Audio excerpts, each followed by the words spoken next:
Assalamualaikum warahmatullahi wabarakatuh. Alhamdulillahilladzi khalaqal mauta wal hayah liyabluwakum ayyukum ahsanu amala. Asyhadu an la ilaha illallah wa asyhadu anna Muhammadar Rasulullah la nabiyya ba'dah. Allahumma shalli ala hadzal nabiyil karim Muhammad sallallahu alaihi wasallam. Allahumma shalli ala sayidina Muhammad wa ala ali sayidina Muhammad wa ala alihi wa sahbihi ajmain wa ba'du. Ikhwatil iman, saudara-saudaraku seiman, seakidah yang semuanya dimuliakan oleh Allah Subhanahu wa taala. Bersyukur kita kepada Allah Subhanahu wa taala, kita sehat dan kita selamat. Mudah-mudahan sehat dan selamat ini mengantar kita bahagia dunia dan akhirat.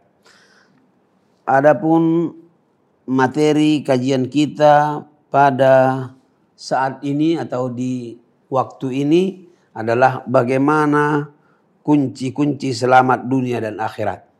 Karena hidup seorang muslim itu harus selamat dua tempat, di dunia dan di akhirat.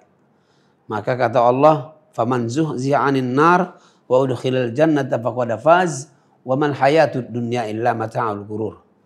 Seorang muslim yang sukses adalah ketika nanti di akhirat dia selamat dari neraka dan dimasukkan oleh Allah ke dalam sorga, maka dialah hamba Allah yang sukses. Ikhwatil iman yang saya hormati dan dirahmati oleh Allah, ada 3 paling tidak yang sempat saya titipkan nanti kepada para pemirsa semuanya yang bersama dalam tausiah ini. Di antara kunci-kunci keselamatan, kesuksesan hidup dunia, hidup di akhirat nanti yang kekal abadi. Kalau hidup di dunia ini paling-paling 80 sampai 90 tahun lah. Kalau sudah di atas 90 tahun namanya luar biasa atau jadi hamba Allah yang agak langka tapi nyata. Tapi yang kekal abadi, yang tak kati ujungnya batasnya adalah akhirat.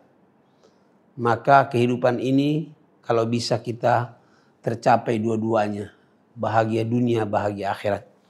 Di antara kunci yang pertama adalah langkah yang pertama memahami tujuan hidup. Fahmu gordul hayah. Biar manusia itu sukses di dunia, sukses di akhirat, dia harus memahami tujuan hidupnya. Bahwa hidupnya bukan hanya sekedar hidup. Nauzubillah, orang bilang atau sekarang ada istilah bekerja. Kalau hanya bekerja, bukan hanya manusia yang bekerja. Hewan pun bekerja. Monyet pun bekerja. Bergerak terus. Maka istilah saya, orang kalau cuma makan, hidupnya cuma makan, kemudian kawin, beranak, apa bedanya dengan 3K? Makan enak, tidur nyenyak, kawin beranak. Kalau kata orang Padang, panjang ekornya musang namanya. Panjang kumisnya kucing namanya. Panjang bulunya kambing namanya. Kalau tak katik bulunya cacing namanya.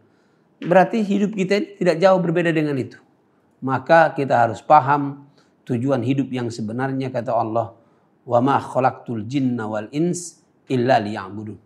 Tidak kuciptakan jin dan manusia kecuali untuk beribadah kepada aku. Jadi apapun potongan jenis daripada kegiatan kita harus merupakan rangkaian ibadah. Yang kedua, terus memperbanyak amal-amal soleh. Bagaimana supaya amal-amal, kegiatan-kegiatan yang kita kerjakan itu soleh. Soleh itu artinya adalah cocok, sesuai, setuluan kalau bahasa kita. Cocok, soleh. Solehun li nafsihi wa solehun li ghairi nafsihi. Maka semua amal hidup kita ini, pekerjaan hidup ini harus menjadi ibadah. Ibadah yang menjadi diterima oleh Allah Subhanahu wa taala.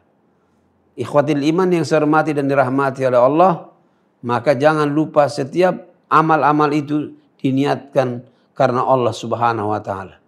Maka tidak bagus kerja seseorang kecuali diawali dengan basmalah. Kalau dia sudah dimulai dengan bismillah atau basmalah, maka dia adalah untuk karena Allah Subhanahu wa taala. Dan yang terakhir, supaya kita hidup selamat dunia akhirat. Yang ketiga adalah memperbanyak zikrul maut, memperbanyak mengingat mati. Karena orang yang ingat mati akan tahu makna hidup. Yang kedua, orang yang ingat mati akan semangat beramal soleh dan berbuat baik.